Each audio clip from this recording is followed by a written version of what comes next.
இதில் கர்த்தருடைய வார்த்தைக்கு நேரம் நம்ம கடந்து செல்வோம். 1 பேதுருவில் 1வது அதிகாரம் 22வது வசனத்தை நாம் வாசிப்போமாக. 1 பேதுரு. ஆகையால் மாயமற்ற சகோதர சிநேகம் உள்ளவர்களாகும்படி ஆவியினாலே சத்தியத்திற்கு கீழ்ப்படிந்து உங்கள் ஆத்துமாக்களை சுத்தமாக்கி கொண்டவர்களாய் இருக்கிறபடியால் சுத்த இருதயத்தோடே ஒருவரில் ஒருவர் ஊக்கமாய் அன்பு கூறுங்கள். இன்றைக்கு நாம் தியானிப்பது என்னவென்றால் கிறிஸ்தவ ஒற்றுமை. மற்றொரு வார்த்தையில் சொல்லப்போனால் கிறிஸ்தவர்களுக்கு இடையே காணப்படுகிற ஒரு ஐக்கியம். வேதத்தில் அதிகமாக ஒற்றுமையை குறித்து, ஐக்கியத்தை குறித்து நிறைய பேசப்படுது. கிறிஸ்தவர்கள் கூட பார்த்திங்கன்னா, விசுவாசிகள் ஐக்கியத்தை குறித்து அதிகமாக கேட்டிருக்கிறாங்க. ஆனால் ஐக்கியம் குறைவாக காணப்படுது எங்கே கேட்டிங்கன்னா, நம்முடைய ஆண்டுடைய பிள்ளைகளுக்கு மத்தியில் தான். அதிகமாக பேசப்படுகிற ஒரு காரியம் அதிகமாக இன்றைக்கு குறைவாக இருக்கிறது. ஐக்கியம் என்று சொல்லப்படுகிறது, ஆனால் அது மாயமாலமாக இருக்குது. அப்படி தானே? அதனால தான் நீங்கள் எந்த பிரிவை சேர்ந்தவர்கள், நீங்கள் எந்த சபையை சேர்ந்தவர்கள், எந்த ஊரை சேர்ந்தவர்கள், எந்த டினாமினேஷனை சேர்ந்தவர்கள் என்று சொல்லி பல பிரிவுகள் காணப்படுது. ஆனால் ஆண்டவர் என்ன சொன்னார்? ஆண்டவராக இயேசு கிறிஸ்து என்ன சொன்னார்? நானும் பிதாவும் எப்படி இருக்கிறோம்? ஒன்றாக இருக்கிறோம். நீங்களும், சீசரை பார்த்து சொன்னார், நீங்களும் எப்படி இருங்க? ஒன்றாக இருங்க, ஐக்கியமாக இருங்க. தனியாக இருந்தால் உங்களால் எதையும் சாதிக்க முடியாது. என்னோடு கூட இணைந்து இருந்தால் நீ எல்லாவற்றையும் செய்து முடித்தவர்களாக இருப்ப. அப்போ நாம் யாரோடு கூட இணைக்கப்படணும் கேட்டிங்கன்னா, கர்த்தரோடு கூட இணைக்கப்படணும். ஏன் சர்ச்சுக்கு வந்திருக்கிறோம் இன்றைக்கு? இந்த மழையில், இந்த புயலில் கஷ்டப்பட்டு ஆட்டோ பிடிச்சி, கார் எடுத்துட்டு, 2 வீலரில் மழையில் நனைஞ்சி எதுக்கு கர்த்தருடைய ஆலயத்துக்கு நம்ம வரோம் சொல்லுங்கள்? ஆண்டவரை நான் என்ன செய்யணும்? தொழுது கொள்ள வேண்டும். ஆண்டவருடைய பிள்ளைகளோடு கூட கர்த்தரை ஆராதிக்க வேண்டும். அவரோடு கூட எனக்கும் அவருக்கு ஒரு நெருக்க வேணும். கடந்த வாரம் முழுவதும் நான் என்ன செஞ்சேன்? ஏன் அலுவலாக இருந்தேன்? இன்றைக்கு தேவ பிள்ளைகளோடு கூட இணைந்து ஒரு ஐக்கியப்படணும். அப்போ ஆராதனை என்பது தேவன் செய்ததான நன்மைகளை நான் சொல்லணும், நன்றிகளை சொல்லணும், கர்த்தர் நடத்தின விதங்களை நான் சொல்லணும். அதுக்காக கர்த்தரை தேடும்படி நான் வந்திருக்கிறேன், ஆண்டவருடைய ஆலயத்துக்குள்ளே வந்திருக்கிறேன். அது மட்டும் கிடையாது, என் கூட இருக்கிறதான சக விசுவாசிகளை நான் சந்திக்க போகிறேன், அவர்களுக்காக ஜெபிக்க போகிறேன், அவர்களோடு கூட பேச போகிறேன். எதை தவறுதான்னு எதாவது சொல்லுகிறேன்னா, எப்படா பிரசங்கம் முடியும், உடனே நம்ம என்ன செய்யலாம்? யாரையும் பார்க்காத சீக்கிரமாக ஓடிலாம் என்ற எண்ணத்தோடு கூட வந்திருக்கிறோமா? யாவரோடு கூட இணைந்து ஐக்கியப்படுத்த சபை. புரியுதுங்களா? நீங்கள் உங்கள் கையை நீட்டுங்க, கையெல்லாம் எடுத்து கொண்டு வந்து கையை நீட்டுங்க. இப்போ மற்றொரு கையை நீங்கள் பயன்படுத்தாமல் கையை தட்டுங்க பார்ப்போம். வேறு எங்கேயும் தட்டாமல் கையை தட்டு. மறுபடியும் மாற்றம். இன்னொரு கையை என்ன கூட பயன்படுத்தக்கூடாது. ஒரு கையால் மட்டும் கையை அடிங்க, அடித்து பாருங்க. சத்தம் வருதுங்களா? வருதா? வராது. நீ தனிமையாக இருந்தால், நானும் தேவனும் ஒன்றாக இருக்கிறோம் என்று சொல்லி நீ தனியாக இருந்தனா அதில் கிரியைகள் ஒன்றும் என்ன செய்யாது? நடக்காது. அப்போ நம்ம சேர்ந்து பக்கத்தில் இருக்கிறவங்கள கையை வச்சு தட்டுங்க, 2 பேர் கையை. எவ்வளோ ஜோராக வருது சத்தம். இப்படிலாம் சொன்னால் தான் மழை காலத்தில் சர்ச்சை நடத்த முடியும். அப்போ நம்ம இணைந்து ஒற்றுமையாக இருந்து நம்ம என்ன செய்யணும்? வேலை ஆண்டவருடைய ராஜ்யத்தை. அப்போ கிறிஸ்தவம் என்பது ஒற்றுமை தான், ஒன்றாக இருக்கணும். அவங்க ஒன்றாக கூடி இருந்தாங்க, ஒன்றாக ஜெபித்தாங்க, ஒன்றாக ஆராதித்தாங்க, ஒன்றாக அப்பம் பித்தாங்க. அதனால தான் ஆதி சபையில் எழுப்புதல் வந்தது. இன்னைக்கு எழுப்புதல் வராத காரணம் என்னன்னு கேட்டீங்கன்னா, ஒற்றுமை என்று சொல்லி ஒற்றுமை கிடையாது. அல்லேலூயா. இன்றைக்கு நம்ம எல்லாரும் ஆண்டுடைய பிள்ளைங்கள்லாம் ஒற்றுமையாக இருந்தால் நிச்சயமாக சொல்கிறேன், எப்பேற்பட்ட உபத்திரவமாக இருந்தாலும் நம்மளால் மேற்கொள்ள முடியும். இன்றைக்கி அநேக மக்கள் நாங்கள் ஏதாவது ஒரு பிரச்சனை நடக்குது அப்படின்னு சொன்னால், சபைகளில் பிரச்சனை இருக்குதுன்னு சொன்னால் ஒரே ஒரு வார்த்தை சொல்கிறாங்க, நாங்கள் ஜெபிக்கிறோம், நாங்கள் ஜெபித்து கொள்கிறோம். நிச்சயமாக ஜெபம் பண்ணுறது அவசியம்தான். ஜெபம் இல்லாமல் ஒரு காரியமும் நம்மளால் செய்ய முடியாது. ஆனால் அதே சமயத்தில் ஜெபிக்கணும், ஒற்றுமையாக இருக்கிறோம் என்பதை கிரியினால் காட்டணும். எத்தனை பேர் இன்றைக்கு உலகத்தில் எத்தனை விசுவாசிகளை ஆண்டவர் ஆசீர்வதித்திருக்கிறார் தெரியுங்களா? எத்தனை ஆண்டவருடைய பிள்ளைகளை அதிகாரிகளாக வைத்திருக்கிறார், நல்ல ஸ்தானத்தில் கர்த்தர் வைத்திருக்கிறார். இந்த ஸ்தானம் எதுக்காக கொடுக்கப்பட்டதுன்னா, இந்த சரீரமாகிய சபையை ஒன்றாய் இணைந்து கட்டுவதற்காக கர்த்தர் கொடுத்திருக்கிறார். அதனால தான் மொர்தெகாய் எஸ்தரை பார்த்து சொல்கிறார், இந்த காலத்தில் நீ மௌனமாக இருந்தால் யூதருக்கு ரட்சிப்பு வேற யாரை கொண்டாகிலும் வரும், நிச்சயமா உன் ஸ்தானத்திலிருந்து நீ ஒரு நாள் தள்ளப்படுவா என்று சொல்றார். என்ன அர்த்தம்? யூத குலம் அழிக்கப்பட போகுது. இன்றைக்கு சபைகள் உபத்திரவத்துக்குள்ளாக கஷ்டத்துக்குள்ளாக போய் கொண்டிருக்கிறது. கிறிஸ்தவத்தை இன்றைக்கு அநேகர் எதிர்த்து கொண்டிருக்கிறார்கள். ஆனால் நம்ம ஆளுங்க ஜெபித்து கொள்கிறோம், ஜெபிக்கிறோம். என்ன அர்த்தம் கேட்டிங்கன்னா, மாயமாலமான காரியத்தை செய்கிறாங்க. நான் ஒரு பெரிய ஆவிக்குரிய மனிதன், ஆவிக்குரியதான ஒரு ஸ்தானத்தில் இருக்கிறேன், பெரிய பிஷப்பாக இருக்கிறேன், நான் ஜெபித்துக் கொள்கிறேன் என்று சொல்லி உங்களை நீங்களே ஏமாற்றிக் கொள்ளிருக்கிறீங்க.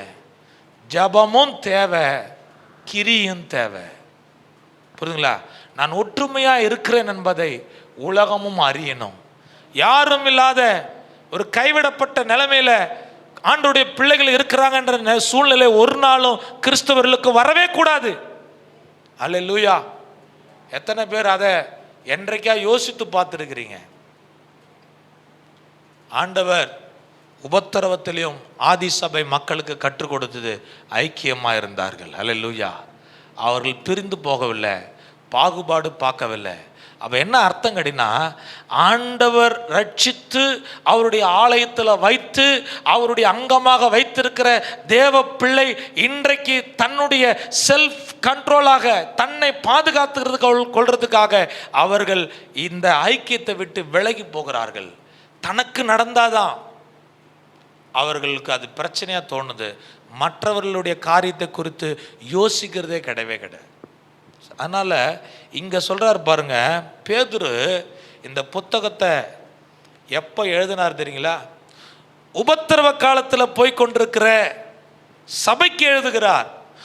ஆண்டவருக்காக விசுவாசத்தில் பக்தியாக வைராக்கியமாக வாழ்கிற விசுவாச பிள்ளைகளுக்கு எழுதுகிறார். நீங்கள் பயப்படாதீங்க, கர்த்தர் உங்கள் கூட இருக்க போகிறார், நீங்கள் ஐக்கியமாக இருங்க, ஒற்றுமையாக இருங்க அப்படி என்று சொல்லி இந்த நிருபத்தை எழுதுகிறார். இங்கே பார்த்தீங்கன்னா 22 1 பேதுரு 1 சொல்றார், ஆகையால் நீங்கள் மாயமற்ற சகோதர சிநேகிதம் உள்ளவர்களாக இருக்கும்படி ஆவியினாலே சத்தியத்திற்கு கீழ்ப்படிந்து உங்கள் ஆத்துமாக்களை சுத்தமாக்கி கொண்டவர்களாய் இருக்கிறபடியால் சுத்த இருதயத்தோட ஒருவரில் ஒருவர் ஊக்கமாய் அன்பு கூறுங்கள். எப்படி அன்பு கூறணுமா? ஒருவர் ஒருவர் ஊக்கமாய் அன்பு கூறுங்கள். அந்த அன்பு எப்படிப்பட்ட அன்பா இருக்கக்கூடாது? மாயமான ஒரு அன்பா இருக்கக்கூடாது, அது உண்மையான அன்பா இருக்கணும். அல்லேலூயா! அதுக்கு சகோதர அன்பை குறித்து இங்கே சொல்றாரு. அதுக்கு பார்த்தீங்கன்னா கிரேக்க வார்த்தையில் பிலதெல்பியான்னு சொல்லுவாங்க. சகோதரர்களுக்குள்ளே ஒரு அன்பு இருக்கணும். ஏன்னா நம்மளாம் யாராக இருக்கிறோம் சொல்லுங்கள்? ஒரே குடும்பத்தில் அங்கத்துவமாக இருக்கிறோம். அப்போ சகோதர சகோதரிகளாக இருக்கோம். சபையார்கள்லாம் யாராக இருக்கிறோம்? சகோதர சகோதரிகளாக இருக்கும். ஈவன் உங்கள் குடும்பத்தில் கூட பாருங்களேன், அண்ணன் தம்பிங்கள்லாம் எப்படி இருக்கணும் சொல்லுங்கள்? பங்காளிகள்லாம் எப்படி இருக்கணும்? நம்ம உலகத்தான் எப்பயுமே சொல்லி சொல்லி நமக்கு பகையாளியாக மாற்றிட்டான், புரியுதுங்களா? ஆனால் பங்காளிலாம் எப்படி இருக்கணும்? எப்பயுமே ஐக்கியமாக இருக்கணும், அன்பாக இருக்கணுங்க, பிரிவினை இருக்கக்கூடாது. ஆபிரகாமுடைய குணத்தை பார்த்தீங்களா? ஆபிரகாம் என்ன சொன்னார்? லோத்தை பார்த்து என்ன சொன்னார்? பெரிய இடத்த எடுத்துக்கிறியா? செழிப்பான இடத்த நீ எடுத்துக்கிறியா? என்னை தேடி வந்த, ஆனால் நீ கேட்கறது என்ன சொல்லு, பெரிய செழிப்பான இடத்த கேட்குறியா அப்படின்னு சொல்லி சண்டை போட்டாரா? கிடையாதுங்க. நாம் சகோதரர். அவர் என்ன சொன்னார்? நாம் சகோதரர். நீ வலது பக்கம் போனா நான் என்ன செய்கிறேன்? இடது பக்கம் போகிறேன். விஸ்தாரமான இடம் இருக்கிறது, நீ எங்கே வேணுமே போ. விட்டு கொடுத்து போனாருங்க. ஆபிரகாம் ஆண்டவர் எதாவது கைவிட்டாருங்களா? ஆபிரகாம் எதாவது வம்பு இழுத்தாரா? கிடையாதுங்க. கர்த்தர் அவர் அழைத்தார், கர்த்தர் அவரை ஆசீர்வதித்தார். இப்போ சகோதரர்கள் நிச்சயமா ஒரு அன்பா இருக்கணும் என்று ஆண்டவர் எதிர்பார்க்கிறார். ஒரு ஆண்டவருடைய ஆலயத்துக்கு வருகிற தேவ பிள்ளைகள், கர்த்தருடைய சமூகத்தில் காணிக்க செலுத்துகிற தேவ பிள்ளைகள், முதலாவது உன் சகோதரிடத்தில் உனக்கு கசப்பு இருக்கும் என்றால் முதலாவது என்ன செய்ய? போய் மன்னிப்பு கேட்டுட்டு மறுபடியும் எங்க என்ன செய்ய? இங்க வந்து பலி செலுத்த வா, காணிக்க செலுத்த கொண்டு வா. காண்கிற சகோதரிடத்தில் அன்பு கூறாத பட்சத்தில் காணாத ஆண்டவரிடத்தில் எப்படி அன்பு கூறுவாய்? அப்ப சகோதர சிநேகம் என்பது மாயமற்றதாக இருக்கணும். யாரா இருந்தாலும் சரி, எந்த சபையா இருந்தாலும் சரி. நம்ம யாருடைய பிள்ளையா இருக்கிறோம்? கர்த்தருடைய பிள்ளையா இருக்கிறோம். அவர்கள் நம்முடைய சகோதரர்கள் தான், சகோதரிகள் தான். அதனால அன்பு எப்படி இருக்கணும் சொல்லுங்க? மாயமற்ற அன்பு இருக்கணும்.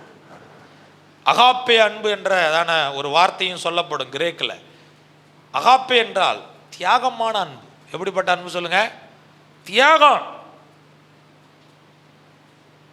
தன்னுடைய பிள்ளைக்காக, தன்னுடைய மனைவிக்காக, தன்னுடைய புருஷனுக்காக உயிரையும் கொடுப்புன்னு சொல்லுவாங்க தெரியுங்களா? அது அந்த அன்புக்கு பேர் தான் என்ன சொல்லுங்க? அகாப்பே அன்பு. உயிரை கொடுக்கக்கூடிய அன்பு. இன்றைக்கு யாராவது அப்படி கொடுக்குறாங்களா? இன்னைக்கு இருக்கிற காலத்துக்கு ஏமாந்தா நம்மளை உயிரை எடுத்துருவாங்க. அந்த மாதிரியான அன்பு அதிகமாக பெருக்கு. ஆனால் சிலர் இன்றைக்கும் எனக்கு இல்லாட்டாலும் பரவாயில்ல, உனக்கு என்ன வேணும்? என்னுடைய கிட்னி வேணுமா? நான் தருகிறேன். என்னுடைய கண்ணு வேணுமா? நான் உனக்கு ஒரு கண்ணை தருகிறேன். அப்படி தரவங்க இருக்கிறாங்க. புரியுதுங்களா? தன் பிள்ளைக்காக கொடுக்குறாங்க, தன் மனைவிக்காக, புருஷனுக்காக கொடுக்குறாங்க. ஸோ அப்போ உயிரையும் கொடுக்கறது அவங்க எப்படி இருக்காங்க?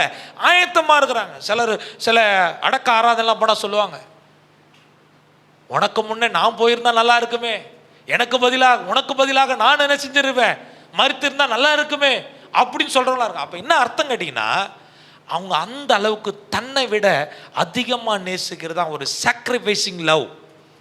அப்போ இயேசு கிறிஸ்து இந்த சபை என்றதான ஒரு ஐக்கியத்தை எப்படி உருவாக்கி இருக்கிறார் என்றால், தன்னுடைய ஜீவனை கொடுத்து உருவாக்கி இருக்கிறார். அல்லேலூயா. அவர் மாயமானமான அன்புக்குள்ள அவர் அன்பு காட்டுகிறேன் என்றால் உண்மையாகவே அன்பை கொடுத்துருக்கிறாருங்க. அல்லேலூயா. அந்த அன்பு நமக்குள்ள வரணும். இங்கே வந்து பார்த்தீங்கன்னா ரோமரில் 5வது அதிகாரம் 5வது வசனத்தை நீங்கள் படித்து பார்த்தீங்கன்னா, உண்மையாலுமே இயற்கையாகவே நம்ம மனிதர்கள்லாம் சுயநலமாக தான் பிறந்திருக்கிறாங்க. முதல்ல வந்து யாருக்கு முக்கியத்துவம் கொடுப்பாங்கன்னா அவர்களுக்கு மட்டும்தான், தனக்கு மட்டும், தன்னுடைய குடும்பத்துக்கு மட்டும்தான் முக்கியத்துவம் கொடுப்பாங்க. ஆனால் இப்படிப்பட்ட ஒரு மனுஷனை, சுயநலமாய் வாழுகிற ஒரு மனுஷனை, மாயமானமான அன்புல வாழுகிற மனுஷனுக்குள்ள கர்த்தர் என்ன கொடுக்கிறார் நீங்க வாசித்து பாருங்க.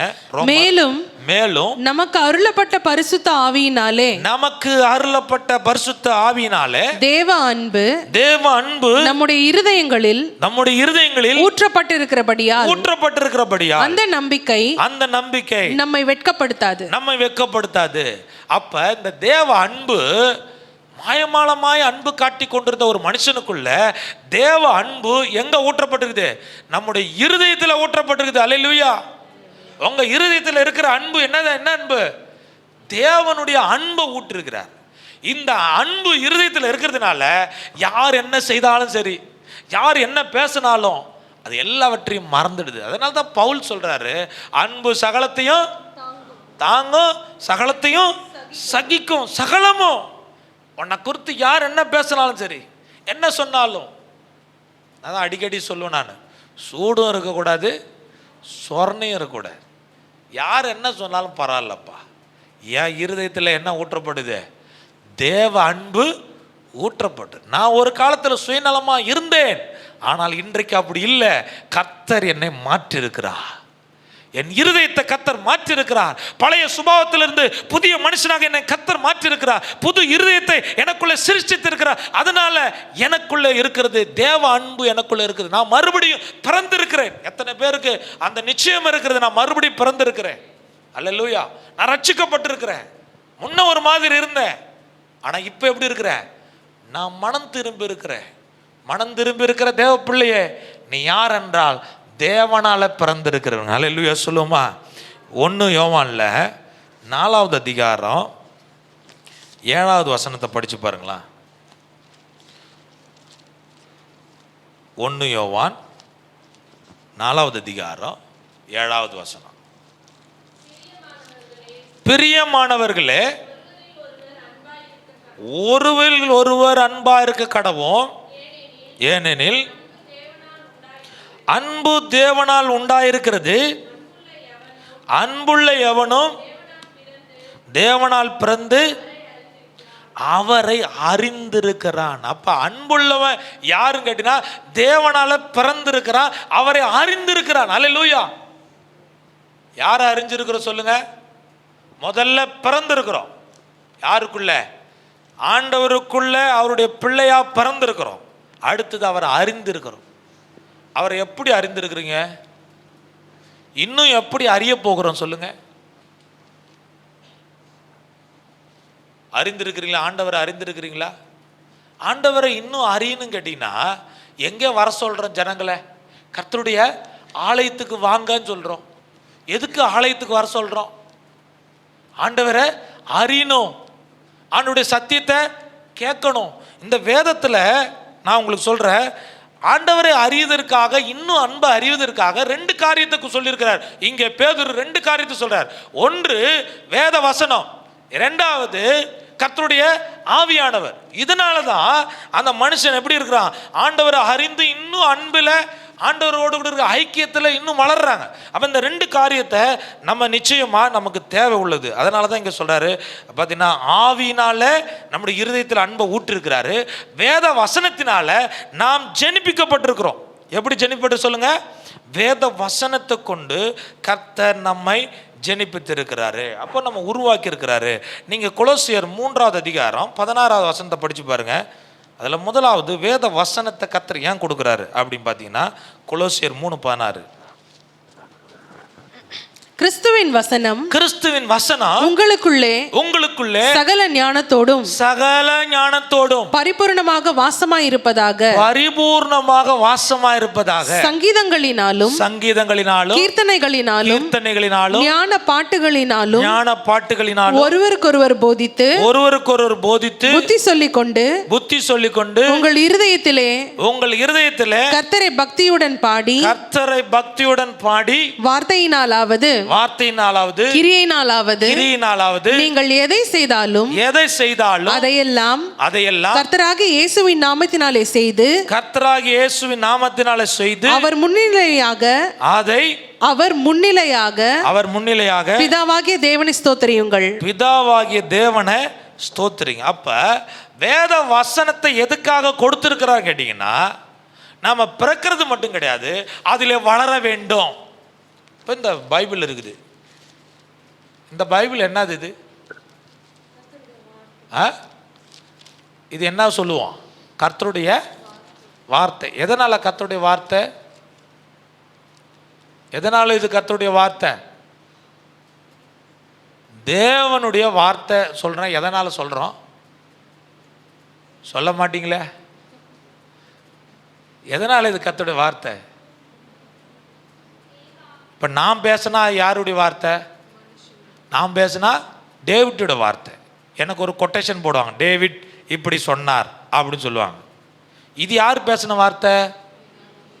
கர்த்தர் பேசின வார்த்தை. சொல்லுங்களா, இது யார் பேசின வார்த்தை? கர்த்தர். அப்போ கர்த்தர் பேசுனால இது யாருடைய வார்த்தையா இருக்குது? கர்த்தருடைய வார்த்தை. எப்படி பேசினாரு? தேவ ஆவியானவர் சாதாரண நம்ம போல மனிதர்களுடைய உள்ளத்தில் அவர் ஏவி அவங்களுடைய உள்ளத்தை ஆண்டவர் எழுப்புதல் அடைய வைத்து வைத்து, அதனால தான் 1 தீமோத்தேயுல 3:16 நீங்கள் வீட்டில் போய் படித்து பார்த்தா தெரியும்.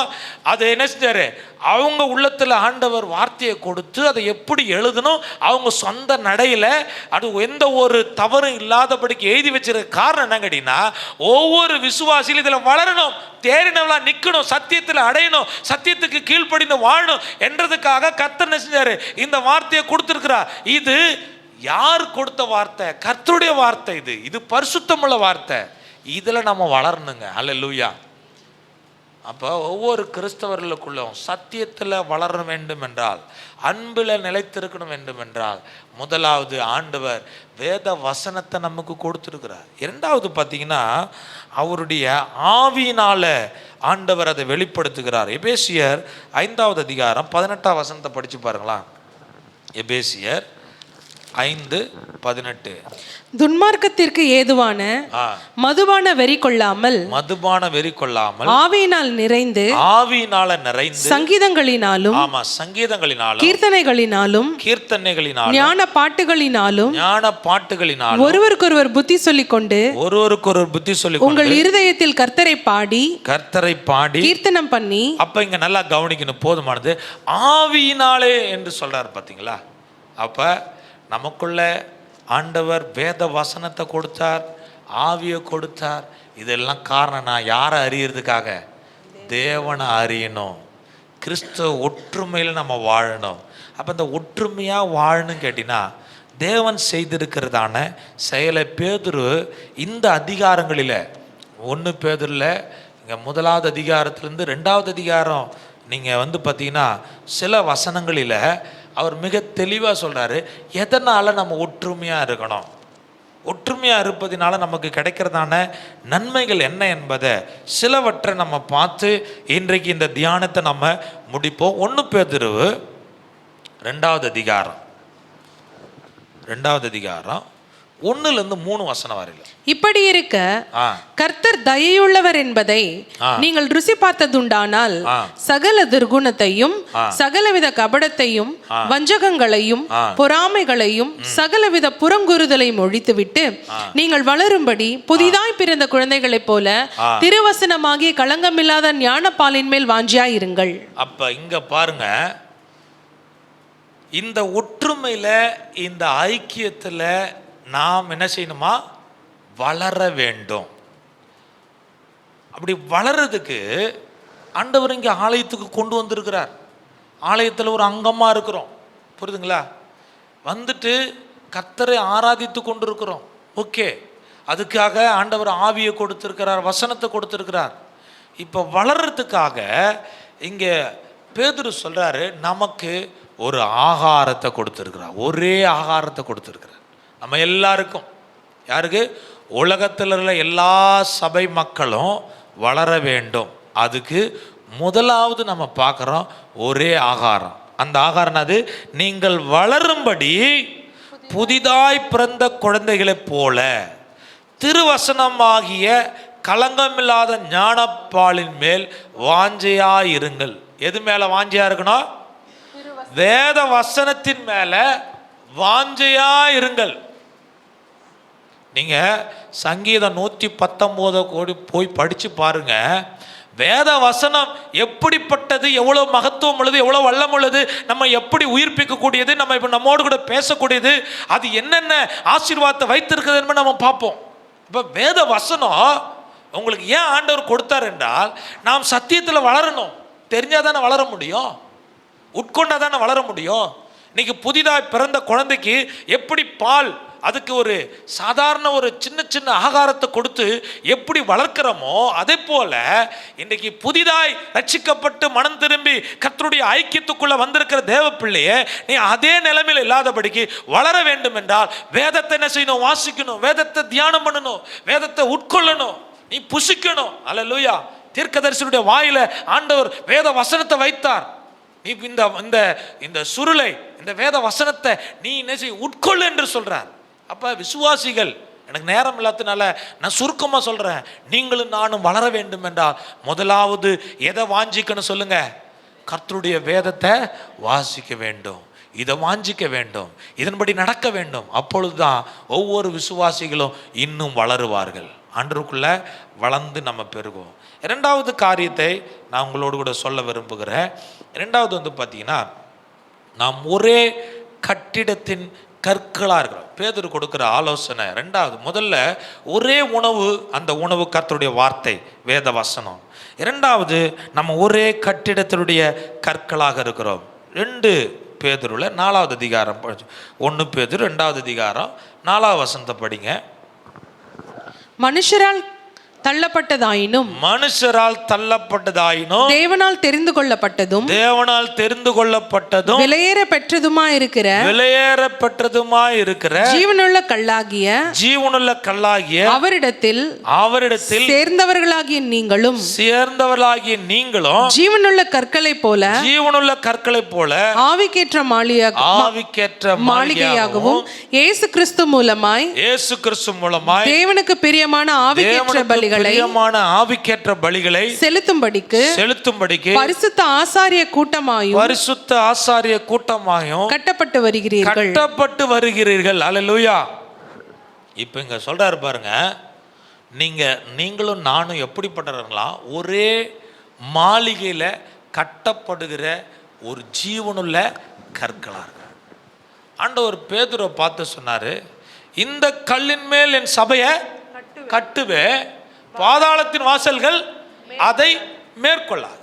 அப்ப ஆண்டவர் பேதுருவை என்னன்னு அழைக்கிறாருண்டா, கற்பாறை என்று அழைக்கிறார். பீட்டர் என்ற என்ன அர்த்தம்? கற்பாறை. ஒரு காலத்துல சீமோன் என்று அழைக்கப்பட்டார். அப்படி என்றால் அவன் பலவீனமானவன், உடைந்து போகக்கூடாது, எப்பயுமே பின்வாங்கி போகிறதான ஒரு சூழல் இருந்தவன். ஆனா இப்ப சொல்றாரு, ஓ மேல என் சபையை கட்டுவே, பாதாளத்தின் வாசல்கள் அதை மேற்கொள்ளாது. அப்ப கர்த்தர் இயேசு கிறிஸ்து தான் அந்த மாளிகையை கட்டி கொண்டிருக்கிறார். நீங்களும் நானும் யாருன்னு கேட்டீங்கன்னா, அதில் இருக்கிறதான ஒரு ஜீவனுள்ள கற்களாக கட்டப்படும். ஒரு பில்டிங் எப்படி சிறிய கற்களை கொண்டு கட்டப்பட்டு வருகிறதோ, அதே போல ஆவிக்குரிய வாழ்க்கையில் நீங்களும் நானும் அனுதினமும் கட்டப்பட்டு வளர்ந்து கொண்டு ஒரு மாளிகையாக வளர்ந்து கொண்டு வருகிறோம். புரியுதுங்களா? அப்போது நீங்கள் வாசித்து பாருங்கள், யார் இந்த மாளிகையில் மூலக்கல்லா இருக்கிறா? எபேசியர் 2வது அதிகாரம் 20வது வசனத்தை படித்து பாருங்களா. அப்போஸ்தலர் தீர்க்கதரிசிகள் என்பவர்களுடைய அஸ்திபாரத்தின் மேல் கட்டப்பட்டவர்களாய் இருக்கிறீர்கள். அதற்கு இயேசு கிறிஸ்து தாமே மூலக்கல்லாய் இருக்கிறார். அப்ப இந்த சபை யார் மூலமா கட்டப்படுது கேட்டீங்கன்னா, மூலக்கல்லாகி இயேசு கிறிஸ்து மேல இன்றைக்கு கட்டப்பட்டு வருகிறது.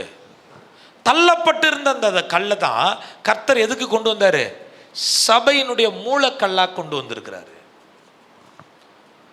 அப்போஸ்தலர் நடபடிகள் 3வது அதிகாரத்தில் ஒரு சப்பானி பிச்சை கேட்கறதுக்காக வந்திருக்கிறான்.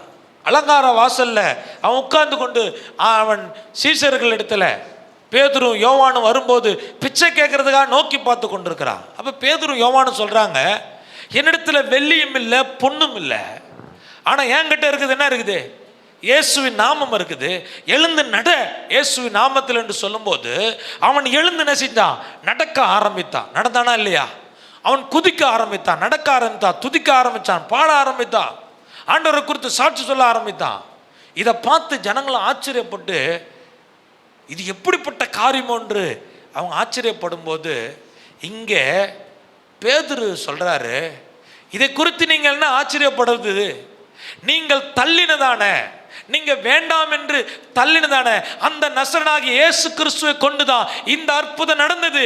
தேவன் இயேசு கிறிஸ்துடைய நாமத்தை மகிமைப்படுத்தினார் அற்புதத்தை செய்து. அப்ப நீங்க எதெல்லாம் தள்ளினீங்களோ அந்த தள்ளப்பட்ட நாமத்தை கொண்டு கர்த்தர் அற்புத அடையாளங்களை செய்து சபையை கட்டுகிறார். அல்லேலூயா. இன்றைக்கு சபையை கட்டுகிற வேலை யாருடையது? அது கர்த்தருடைய வேலை. அந்த வேலையை செய்வதற்கு கர்த்தர் நம்ம என்ன செய்கிறார்? ஒரு பங்காளியாக கர்த்தர் நம்ம வைத்திருக்கிறார், ஒரு சிறு கற்களாக வைத்திருக்கிறார். நம்மால் முடிந்ததை ஆண்டவருக்காக செய்ய வேண்டும் என்று சொல்லி இந்த சபையில் நம்மளை அங்கத்துவமாக வைத்திருக்கிறார். நீங்கள் ஒவ்வொரு உறுப்பினராக இருக்கிறோம். அதுக்கு காரணம் என்னன்னு கேட்டீங்கன்னா, தேவன் உங்களை கொண்டு கர்த்தருடைய ராஜ்யத்தை கட்ட போறாரு. கட்டடத்தை கிடையாது, அநேக ஆத்துமாக்களை கட்டி எழுப்புறதுக்காக கர்த்தர் நம்மை அழைத்து வந்திருக்கிறார். அல்லேலூயா. மனிதர்களால் தள்ளப்பட்டது தான், வீடு கட்டுகிறவரால் ஆகாது என்று தள்ளப்பட்ட கல்லு தான். அந்த கல்லை கொண்டு தான் கர்த்தர் இந்த நாட்களில் தேவ ராஜ்யத்தை கட்டி கொண்டிருக்கிறார். இந்த கல் ஒரு நாள் வருங்க, உருண்டு வரும். முழு உலகத்துடைய ராஜ்யத்தையும் அசைக்கிற கல் இந்த கல்லு தாங்க. இந்த கல் அநேகருக்கு இடரலா இருக்கும், அநேக ரட்சிப்புக்குள்ளாக நடத்துகிற ஒரு ஜீவனுள்ள கல்லாக இருக்கும். அதுதான் இயேசு கிறிஸ்து. அல்லேலூயா. இது கடைசி நாட்கள் வந்திருக்கிறோம். இன்றைக்கு அவருடைய மாளிகையில் கட்டப்பட்டு அவருடைய விசுவாசியாக நம்ம இன்றைக்கு நாம் காணப்படுகிறோம். காரணம் என்ன கேட்டிங்கன்னா, ஒரு நாள் அந்த இயேசு கிறிஸ்து வரும்போது அவரோடு கூட தங்குவதற்காக, அவரோடு கூட வாசம் பண்ணுறதுக்காக உங்களை என்னையும் ஆவிக்குரிய ஒரு மாளிகையாக கட்டி எழுப்பி கொண்டு வருகிறார். அல்லேலூயா. கர்த்தருடைய நாமத்திற்கு மகிமை உண்டாவதாக. நாம் இந்த கிறிஸ்துவனுடைய சபையில் எப்படி நம்ம கட்டப்பட்டு வருகிறோம்? நான் உங்களை பார்த்து ஒரு கேள்வி கேட்குறேன். சபை என்றால் என்ன? கட்டடமா? செங்கல்லாம் வச்சு ஒரு 4 மூலை செவருக்குள்ளே நம்ம உட்கார்ந்து இருக்குமே, இந்த கட்டடமா சபை? சபைனா என்ன? அது வாசிங்க, 1 கொரிந்தியர்ல 12வது அதிகாரம் 25லேருந்து படிங்க. ஒரு வசனத்தை படிங்க, அதுக்கப்புறம் பார்ப்போம். பிரிவினை உண்டாயிராமல் அவயவங்கள் ஒன்றை குறித்து ஒன்று கவலையாய் இருக்கும்படிக்கு தேவன் கனத்தில் குறை உள்ளதற்கு அதிக கனத்தை கொடுத்து இப்படி சரீரத்தை அமைத்திருக்கிறார். ஆதலால் ஒரு அவயவம் பாடுபட்டால் எல்லா அவயவங்களும் கூட பாடுபடும். 27வது வசனம், நீங்களே கிறிஸ்துவின் சரீரமாயும் தனித்தனியே அவயங்களா இருக்கிறீர்கள். நல்லா கவனிக்கணும். சபைக்கு தலை யாருன்னு கேட்டீங்கன்னா கிறிஸ்து. அப்போ சபையை குறித்து இங்கே பைபிளில் சொல்லப்படுது, சரீரமாகிய கிறிஸ்துனுடைய சரீரமாகிய இந்த சபையில் நீங்கள் எப்படி இருக்கிறீங்க? பவுல் சொல்றாரு, நம்ம ஒரு அங்கமாக இருக்கிறோம், ஒரு உறுப்பாக இருக்கிறோம். புரியுதுங்களா? நம்முடைய சரீரம் ஒரே உறுப்புனால இருக்குதுங்களா? ஒரு உறுப்பு தான் இருக்குதா? எத்தனை உறுப்புகள் வெளியில் இருக்குது, எத்தனையோ உறுப்புகள் என்ன செய்யுது நமக்கு உள்ள இருக்குது. இந்த மூளை சொல்லுது, இந்த பிரசங்கத்தை, இந்த வசனத்தை வாசிக்க சொல்லுது. ஆனால் என் வாய் சொல்லுது, இல்லை நான் சொல்ல மாட்டேன். சொன்னால் எப்படி இருக்கும்? மூளை கமாண்ட் கொடுக்குது, என்ன செய்ய, இந்த வசனத்தை வாசிக்க சொல்லு அப்படின்னு சொல்லுதுன்னு வச்சுங்களேன். இந்த பொருளை எடுக்கிறதுக்கு என் மூளை என்ன செய்யுது, இந்த பொருள் வேணும், இந்த பொருளை எடுத்துக்கொண்டு வான் என்று கமெண்ட் கொடுக்குது. ஆனால் என் கை சொல்லுது, இல்லை எடுக்க மாட்டேன். என் கால் சொல்லுது, நான் போக மாட்டேன்னு சொல்லிட்டு கால் போவாத இருந்தால் என்ன செய்யும்? வேலை நடக்குமா? அப்போ தலை கிறிஸ்து இருக்கிறார், தலையில் இருக்கிறார். கிறிஸ்து தான் தலை, சபையினுடைய தலை. நம்ம எல்லாம் அந்த சரீரத்தில் ஒரு அங்கமாக இருக்கிறோம். புரியுதுங்களா? இப்போ இந்த மூளை சொன்ன உடனே இந்த சரீரம் என்ன செய்யுது? வேலை செய்ய தொடங்குது. இந்த சரீரம், இந்த மூளை என்ன சொல்லுது எல்லாத்தையும் செய்யும். தெரியுங்களா? ஒருத்தவங்களை திட்ட சொன்னால் என்ன செய்யும்? இதே வாய் தான் எப்படி திட்டுமோ திட்டும். அடிக்க சொன்னால் என்ன செய்யும்? எடுக்கும் கோலை. எது சொல்லுது? இந்த மூளை சொல்லும், அவங்கள ஒரு வழி பார்த்துரு, கோலை எட்டு அடின்னு சொன்னால் என்ன செஞ்சிடும்? அடிச்சிடும். ஆனால் இந்த மூளை சொல்லுது, இல்லை அவங்களோட கூட பாசமாக இரு, அன்பாக இருக்குன்னா அன்பாக இருக்கும். அப்போ இந்த சரீரத்தில் இருக்க எல்லா உறுப்புகளும் இந்த மூளை சொல்லும் போது இசைந்து செயல்படுதுன்னு ஒரு வேலை நடக்குது. 5 விரல் இருக்குது. புரியுதுங்களா? ஏற்றத்தாழ்வு இருக்குதா இல்லையா? இது ஒரு விரல் இல்லாட்டாலும் கஷ்டம்தாங்க. 2 கால் இருக்குது. ஒரு காலில் துளி துளி ஓட முடியுமா? நடக்க முடியுமா? ஒரு கை இருந்து எனக்கு எல்லாம் கரெக்டாக இருக்குன்னு சொல்ல முடியுமா? அப்போ என்ன தேவை சொல்லுங்க? எல்லாமே சரீரத்தில் எல்லாமே வேணும். நான் மட்டும் பெரிய ஆளும் கிடையாது. நம்ம கிறிஸ்துவனுடைய சரீரத்தில் நீங்கள் உங்களை இணைச்சி பாருங்கள், ஒரு படம் வரைஞ்சி இணைச்சி பாருங்கள். நான் இயேசு கிறிஸ்துனுடைய தோள்பட்டையாக இருக்கிறேன், தோள்பட்டையில் வந்து நில்லுங்க. இயேசு கிறிஸ்துனுடைய கழுத்தாக இருக்கிறேன். இயேசு கிறிஸ்து இந்த சபையில் என்ன ஒரு கரமாக வைத்திருக்கிறார். இயேசு கிறிஸ்து இந்த சபையாய் சரீரமாகிய கிறிஸ்துனுடைய சபையில் என்ன ஒரு காலாக வைத்திருக்கிறார். நான் என்ன செய்யணும்? செயல்படணும். கால் மட்டும் பெருசாக இருந்தால் நடக்க முடியுமாங்க? மூக்கு மட்டும் இவ்வளோ பெருசாக இருந்தால் எப்படி இருக்கும்? சபையில் நான் தான் மூத்த விசுவாசி, மூக்கு மட்டும் பெருசாக இருக்குது. நான் தான் பெரிய ஆள் சொல்லிட்டு மண்டை மட்டும் பெருசாக இருந்தால் உருவம் நல்லா இருக்குமா? அப்போ சபையில் நம்முடைய சரீரத்தில் எப்படி செயல்படுறதுக்கு எல்லாம் சரியாக இருக்குதோ, அதே போல் கிறிஸ்துவனுடைய சபையில் ஆண்டவர் நம்மளை அங்கமாக வைத்திருது எல்லாம் எதுக்குன்னு கேட்டிங்கன்னா அவருடைய ராஜ்யத்தை ஒற்றுமையாக இருந்து கட்டுறதுக்காக. அப்போ கிறிஸ்தவ சபை எப்படி இருக்கணும்? ஐக்கியமாக இருக்கணும். அதனால தான் ஒரே கட்டடத்தில் கட்டப்பட்டு வருகிறோம், ஒரே மாளிகையில் கட்டப்பட்டு வருகிறோம். இந்த ஐக்கியத்தை இன்னைக்கு உடைக்கிறதுக்கு பல காரியங்களை பிசாசானவன் செய்வான். ஆனால் தேவனுடைய திட்டம் என்னங்கன்னா ஒரே மாளிகையில் ஒரே சரீரத்துக்குள்ள இணைந்து கட்டப்பட்டு வருகிறோம். அல்லேலூயா. அடுத்தது பாருங்க, நாம் ஒரே ஆலயத்தில் ஆசாரியர்களாக இருக்கிறோம். வாசிங்க நீங்கள் 2வது அதிகாரம் 1 பேதுரு 2வது அதிகாரம் 5வது வசனத்தை வாசிங்க. 1 பேதுரு. ஜீவனுள்ள கற்களை போல ஆவிக்கேற்ற மாளிகையாகவும் இயேசு கிறிஸ்து மூலமாய் தேவனுக்கு பிரியமான ஆவிக்கேற்ற பலிகளை செலுத்தும்படிக்கு பரிசுத்த ஆசாரிய கூட்டமாகவும் கட்டப்பட்டு வருகிறீர்கள். 9வது வசனத்தை படிங்க. நீங்களோ உங்களை அந்தகாரத்தினின்று தம்முடைய ஆச்சரியமான ஒளியினிடத்திற்கு வரவழைத்தவருடைய புண்ணியங்களை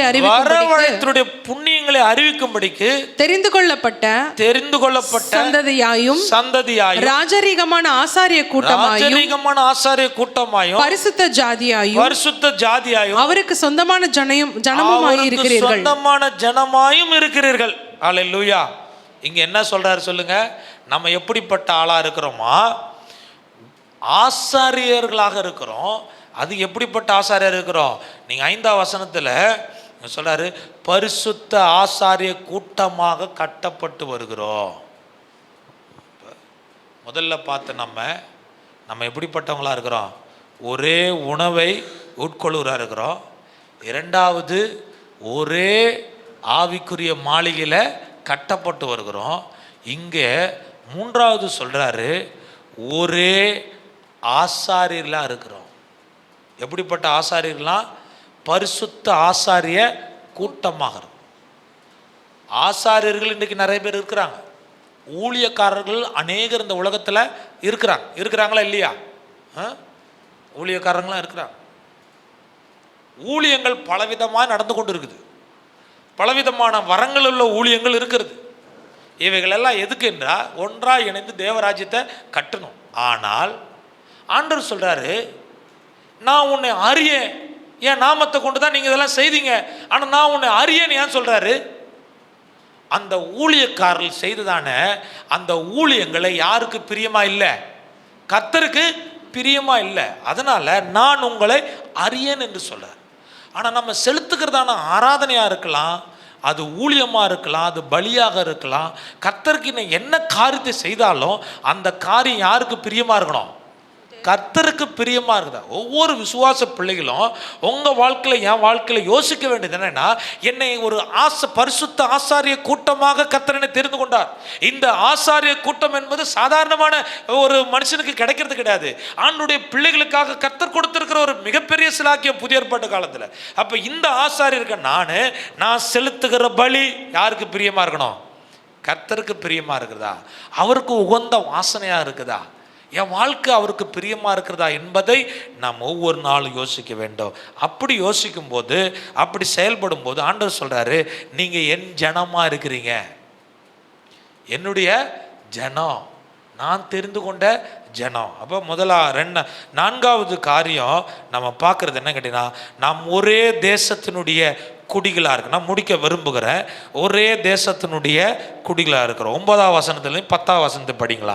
1 பேதுரு 2ஆம் அதிகாரம் 9, 10 நீங்க படிங்க. நீங்களோ உங்களை அந்தகாரத்தினின்று தம்முடைய ஆச்சரியமான ஒளியினிடத்திற்கு வரவழைத்தவருடைய புண்ணியங்களை அறிவிக்கும்படிக்கு தெரிந்து கொள்ளப்பட்ட சந்ததியாயும் ராஜரீகமான ஆசாரிய கூட்டமாயும் பரிசுத்த ஜாதியாயும் அவருக்கு சொந்தமான ஜனமாயும் இருக்கிறீர்கள். முன்னே நீங்கள் தேவனுடைய ஜனங்களாய் இருக்கவில்லை. இப்பொழுதோ அவருடைய ஜனங்களாய் இருக்கிறீர்கள். முன்னே நீங்கள் இரக்கம் பெறாதவர்களாய் இருந்தீர்கள். இப்பொழுது இரக்கம் பெற்றவர்களாய். இப்ப பாருங்க, நம்ம ஒரே தேசத்தினுடைய குடிமக்களாக இருக்கிறோம். அப்ப குடிமக்களுக்கு ஒரு உரிமை இருக்குது. என்ன சொல்லுங்க? அந்த அடிப்படை உரிமை. புரியுதுங்களா? அந்த அடிப்படை உரிமை. இப்ப இந்தியாவில் ஒரு மக்களுக்கு அடிப்படை உரிமை என்றால் என்ன சொல்லுவாங்க? நீ இந்தியனாக இருக்கணும். அதானே? நீ எந்த தேசத்து நபராக இருக்கிற அப்போதான் அந்த அடிப்படை குடியுரிமை நமக்கு கொடுக்கப்படும். புரியுதுங்களா? அப்போ பரலோகத்தினுடைய குடியுரிமை நமக்கு கிடைக்கணும் கேட்டீங்கன்னா, முதல்ல நீ யாரா இருக்கணும்? தேவனுடைய பிள்ளையா இருக்கணும். ஆண்டவர் சொல்றாரு, நீ தேவனுடைய பிள்ளை. காரணம், நான் உன்னை ரட்சித்து இருக்கிறேன். வேத வசனத்தை கொண்டு என்னுடைய ரத்தத்தை சிந்தி வெளியேறப்பட்ட ரத்தத்தினால உன்னை மீட்டெடுத்திருக்கேன். உன்னை ராஜரீகமான ஒரு ஆசாரிய கூட்டமாக என் ஜனமாக நான் தெரிந்து கொண்டிருக்கிறேன். இப்போ நான் யாரா இருக்கிறேன்னா அவருடைய ஜனமா இருக்கிறேன். அல்லேலூயா. அவருடைய தேசத்தினுடைய பங்கா இருக்கிறேன். நான் எனக்கு அடிப்படை உரிமை ஆண்டவர் கொடுத்துருக்கிறாரு. அதனால தான் இங்கே சொல்கிறாரு, நீங்கள் உபாகமம் 7:7 சொல்லும்போது இஸ்ரவேல் ஜனங்களை ஆண்டவர் தெரிந்து கொள்ளும்போது அவர் ஒரு வசனத்தை இங்கே சொல்கிறாரு, நான் உங்களை எப்படி தெரிந்து கொண்டேன் என்று சொல்லி. சகல ஜனங்களிலும் நீங்கள் திரட்சியான ஜனம் என்று கர்த்தர் உங்கள் பேரில் அன்பு வைத்து உங்களை தெரிந்து கொள்ளவில்லை. நீங்கள் சகல ஜனங்களிலும் கொஞ்சமாய் இருந்தீர்கள். கர்த்தர் உங்களில் அன்பு கூர்ந்ததினாலும் உங்கள் பிதாக்களுக்கு இட்ட ஆணையை காக்க வேண்டும் என்பதினாலும் கர்த்தர் பலத்த கையினால் உங்களை புறப்பட பண்ணி அடிமைத்தன வீடாகிய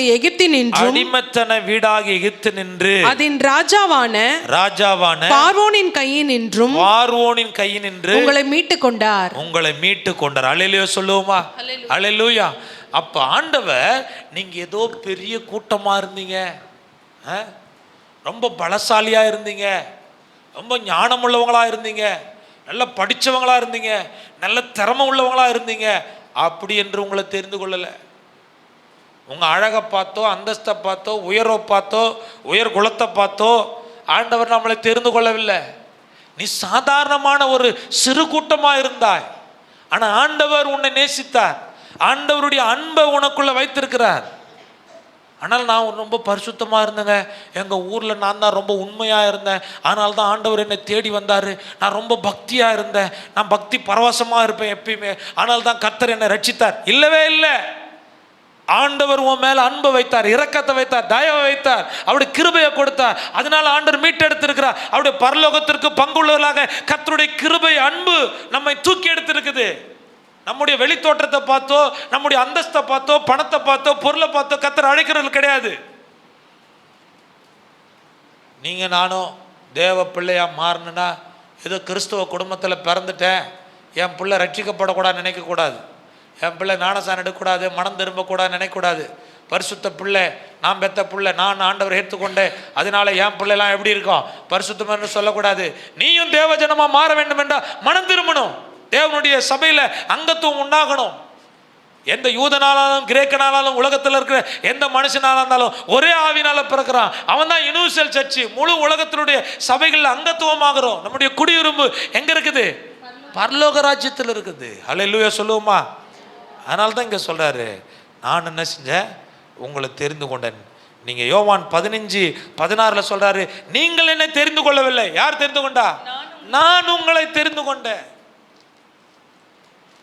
நான் பல நேரத்தில் யோசிப்பேன், இந்த ஊழியத்திற்கு ஆண்டவர் என்னையா தெரிந்து கொண்டார். நான் ஒரு 4 பேர் இருக்கிற இடத்துல பேசவே மாட்டேன். நான் தலையை கீழே குனிஞ்சுன்னு போயினே இருப்பேன். கையில் நடுக்கும், கை காலில் நடுக்கும். இப்போ எதாவது நடுக்கிறா போல தெரியுது என்ன பார்த்தா. சொன்னா போல 1 மணி நேரம் எடுத்துருவேன்னு நினைக்கிறேன். இப்போ நடுக்கிறது கிடையாது. அப்படின்னா யோசிப்பேன் நான், ஓடி ஒளியிற ஒரு மனுஷனை கர்த்தர் ஏன் அழைத்து கொண்டு வந்தார்? மோசேவை ஏன் அழைத்தாருங்க? அவன் அழைக்கும் போது சொல்றான், நான் திக்குவாய மந்த நான் உள்ளவ. ஆனால் ஆண்டவர் சொல்றார், நான் உன்னை தான் தெரிந்து கொண்டேன். அல்லேலூயா. நீ திக்குவாயா இருக்கிற, மந்தனாவா இருக்கிற, உன்னால பேச முடியாது என்று சொல்ற, ஆனால் நீ தான் எனக்கு வேணும். ஆண்டவர் சீசர்களை தெரிந்து கொள்ளும் போது அவங்களுடைய படிப்பை வைத்து அழைக்கவில்லை. அவர்களை தெரிந்து கொண்ட நோக்கம் சாதாரணமான மனிதர்களை கொண்டு அசாதாரணமான காரியத்தை செய்ததற்காக கர்த்தர் தெரிந்து கொண்டார். அல்லேலூயா. அதனால தான் சீசர்களை பார்த்தாலும், நீங்க என்ன தெரிந்து கொள்ள, நான் உங்களை தெரிந்து கொண்டேன். மார்க் எழுதின சுவிசேஷத்தில் 3ஆம் அதிகாரம் 14-15 படிச்சு பாருங்க. ஏன் தெரிந்து கொண்டாரு? தெரிந்து கொண்ட நோக்கம் என்ன அங்க சொல்றாரு பாருங்க. மார்க் எழுதின சுவிசேஷம் 3:14 முடிக்க விரும்புகிறேன். ஆமென். அப்பொழுது அவர் 12 பேரை தெரிந்து கொண்டு 12 பேரை தெரிந்து கொண்டார். அவர்கள் தம்மோடு கூட இருக்கவும், அவர்கள் எங்க இருக்கணும்? தம்மோடு கூட இருக்கணும். பிரசங்கம் பண்ணும்படியாக, பிரசங்கம் பண்ணணும். தாம் அவர்களை அனுப்பவும், வியாதிகளை குணமாக்கி பிசாசுகளை துரத்தும்படி அவர்கள் அதிகாரமுடையவராக இருக்கவும். அப்ப நல்லா கவனிங்க. போதும். ஏன் சீசர்கள் ஆண்டவர் தெரிந்து கொண்டாரா? தம்மோடு கூட இருக்கணும். நீ ஆண்டவரோடு கூட இருக்கிறதுக்காக கர்த்தர் அழைத்திருக்கிறார். ஏன் உன்னை ஆண்டவருடைய பிள்ளையா மாத்திருக்கிறார்? ஏன் தேவஜனமா வைத்திருக்கிறார்? ஏன் ஆசாரிய கூட்டமாக உங்களை என்னை வைத்திருக்கிறார்? ஊர் சுத்தத்திற்கா? பேகம் மாட்டிக்கிட்டு ஊழியம் சொல்லிட்டு சுத்துறதுக்கா? மீட்டிங்கா சுத்துறதுக்கா? எதுக்காக ஆண்டவர் நம்மளை அழைத்திருக்கிறார் சொல்லுங்க. இன்றைக்கு பாஸ்டர் எப்படி இருக்கிறாரு கேட்டால் பிஸியாக இருக்கிறார். பாஸ்டர் எப்படி இருக்கிறாரு? பிஸியாக இருக்கிறார். பேச மார்த்தாள் மினிஸ்ட்ரின்னு ஒன்று தொடங்கலாம் போகுது. மார்த்தாள் மினிஸ்ட்ரி என்ன சொல்லுங்க? மார்த்தாள் என்ன செய்தா? ரொம்ப பிஸியாக இருந்தாங்க. ஏசு கிறிஸ்து வீட்டில் வந்து உட்காந்துருக்கார், நம்மளால பிஸியாக சுற்றிட்டே இருக்கோம். நம்ம ஜெபம் பண்ண போயிருப்போம், இந்த அம்மா என்ன செய்யும்? சுற்றிட்டே இருக்கும். டீ போடலாமா, இல்லை வந்து என்ன செய்யும், இட்லி ஊற்றலாமான்னு சொல்லிட்டு. ஏமா நாங்கள் வந்தது உன்னை பார்க்குறதா, இட்லி சாப்பிட்றதுக்கு வந்தா, உனக்காக ஜெபம் பண்ணுறது வந்தோம். சரியா? நம்மால் ரொம்ப அலுவல சுற்றுறது. சில நிகழ்ச்சிகள் நம்ம உபவாச கூட்டத்தில் சாப்பாடு போடுன்னு சொல்லிட்டுன்னு வச்சுங்களேன், அவ்வளோதான். கையும் இருக்கா காலும் இருக்கா, சாப்பாடு போடணுமே, சர்ச்சில் சாப்பாடு போடணுமே, என்ன வாங்கணும் எப்படி வாங்கணும்னு சொல்லிட்டு அந்த குடும்பத்துக்காக நம்ம ஜெபம் பண்ணுறதுக்காக இருந்தால் அந்த நபர் வரதே கிடையாது. கடைசியில் சாப்பாடோடு வரும். சரிங்களா? ஜெபம்லாம் முடிஞ்சிட்ட பிறகு சாப்பாடாக முக்கியம், பசியோட கூட போயிடுவோம். ஆனால் யார் வரணும்? முதல்ல நீ வந்திருக்கணும். மார்த்தாளை போல நான் அதை செய்கிறேன் இதை செய்கிறேன், அத்தனை பொரியல் செய்கிறேன், இத்தனை அந்த வறுவல் பொரியல் செய்கிறது நேரம் கிடையாது இது. ஏன்னா ஆண்டவருக்கு பிரியமானது என்ன? அது நீங்கள் தேவ சமூகத்தில் காத்திருக்கணும். மார்த்தாளை பார்த்து சொல்ற, அநேக காரியத்தை குறித்து கவலைப்படுகிறார். தேவையானது ஒன்று, தேவ சமூகத்தில் உட்காரணும். இன்னைக்கு உட்கார்றது கஷ்டம். 1 மணி நேரம் ஜெபம் பண்ணுறது கஷ்டம், 1 மணி நேரம் பிரசங்கம் கேட்கறது கஷ்டம். ஆனால் 1008 தடவை வாட்ஸ்அப்பை பார்த்துடுறோம், 1008 தடவை நம்ம குறும் செய்திகளை அனுப்பிட்டே இருக்கிறோம். எப்போ பார்த்தாலும் நைட்டு நேரம், எந்த நேரம் வந்தாலும் செல்ஃபோனே வைத்துட்டு இருக்கிறான். செல்ஃபோனே கதி. ஏசா செல்ஃபோனை கல்யாணம் பண்ணி கொடுத்தலாம், நடந்தாலும் நடக்கும். குடும்பத்தை கவனிக்கிறதே கிடையாது. எப்போ பார்த்தாலும் செல்ஃபோனுங்க. 24 மணி நேரம் உன்னை விட்டு விலகுவதும் இல்லை, உன்னை கைவிடுவதும் இல்லை. எப்போதும் கையில் என்ன இருக்கும்? ஒரு செல்ஃபோன் இருக்கும், ஆண்ட்ராய்டு ஃபோன் உன் கையில் இருக்கும். இதே நேரத்திலாம் என்ன திருடிடுது. அப்போ எங்கே ஆராதிக்க முடியும்? அப்போ எங்கே ஜெபம் பண்ண முடியும்? திங்கக்கிழமையிலேருந்து ஊழியக்காரர்கள் திங்கக்கிழமையிலேருந்து சனிக்கிழமை வரைக்குங்க, ஞாயிற்றுக்கிழமை கூட இப்போ வந்துருச்சு. சரிங்களா? எப்படி ஸ்கூல் தொடங்குறாங்களா ஞாயிற்றுக்கிழமை, அந்த மாதிரி ஊழியர் கூட்டம், அந்த ஜபம் இந்த ஜபம் நம்மளை பிடிச்சி இழுத்துக்கிட்டே இருக்கான். வர முடியலன்னு சொல்லவும் முடியல, பொய் சொல்லவும் முடியல. வரேன்னு அப்படி என்ன செய்ய, வராத போகிற எவ்வளோ நாள் தான் நம்ம தட்டி விட முடியும்? இந்த நிலையெல்லாம் மாறணுங்க. அல்லேலூயா. கர்த்தருடைய சமூகத்தில் உட்காரணும். சீசரை பார்த்து சொல்ல, என் சமூகத்தில் உட்காரு, நீ பிரசங்கம் பண்ணணும், அற்புத அடையாளங்களை செய்யணும் கேட்டீங்கன்னா தேவ சமூகத்தில் உட்கார்ந்து வல்லமையை பெற்றுக்கொண்டாதான் நீ நல்லா பிரசங்கம் பண்ண முடியும், நீ ஆண்டவருக்காக செயல்பட முடியும். அந்த உட்கார விடமாட்டான் பிசாசானவன். ஊழியத்துக்கு வந்துட்டியா, இனிமேல் உன்னை வல்லமையை எடுத்து பயன்படுத்துகிறேன் பாருன்னு சொல்லிட்டு ஊரை சுத்த விட்டுருவான். அல்லேலூயா. ஆனால் நல்லா கவனமாக இருக்கணும், எச்சரிக்கையாக இருக்கணும். விசுவாசிகள் அதிகமாக தேவ சமூகத்தில் உட்கார்றதுக்கு நம்ம நேரம் கொடுக்கணும். அல்லேலூயா. ஆண்டவர் சில காரியத்தை, பிலிப்பியர் 3:20 படிங்க. இன்னொருத்தவங்க அப்போஸ்தலர் 20:28 படிங்களா. நம்முடைய குடியிருப்போ பரலோகத்தில் இருக்கிறது. எங்க இருக்குது சொல்லுங்க? பரலோகத்தில் இருக்குது. அங்கே இருந்து கர்த்தராகிய இயேசு கிறிஸ்து என்னும் இரட்சகர் வர எதிர்பார்த்து கொண்டிருக்கிறோம். பாருங்க, நம்முடைய குடியிருப்பு எங்க இருக்குது? நம்ம யாருடைய ஜனம்? கர்த்தருடைய ஜனம். என் குடியிருப்பு எங்க இருக்குது? எனக்கு பட்டா எங்க இருக்குது? அட்ரஸ் எங்க இருக்குது? இன்றைக்கு இந்த பூமியில் அட்ரஸ் இல்லையா? இந்த பூமியில் உனக்கு தங்கம் இல்லையா? உனக்கு வைரம் இல்லையா? வைடூரம் இல்லையா? ரத்தனம் இல்லையா? கவலைப்படாது, உன் குடியிருப்பு எங்க இருக்குது? அங்க எல்லாமே இருக்குது. அல்லேலூயா சொல்லுவோமா? அல்லேலூயா. அப்ப நம்முடைய குடியிருப்பு அங்க இருக்குது. அங்கிருந்து யார் வரப்போகிறா? இயேசு கிறிஸ்து வரப்போகிறா. கிறிஸ்துவுக்குள்ள, அவருடைய சரீரத்துக்குள்ள ஐக்கியமா ஒற்றுமையா இருந்து நீங்கள் நானும் வளர வேண்டும்.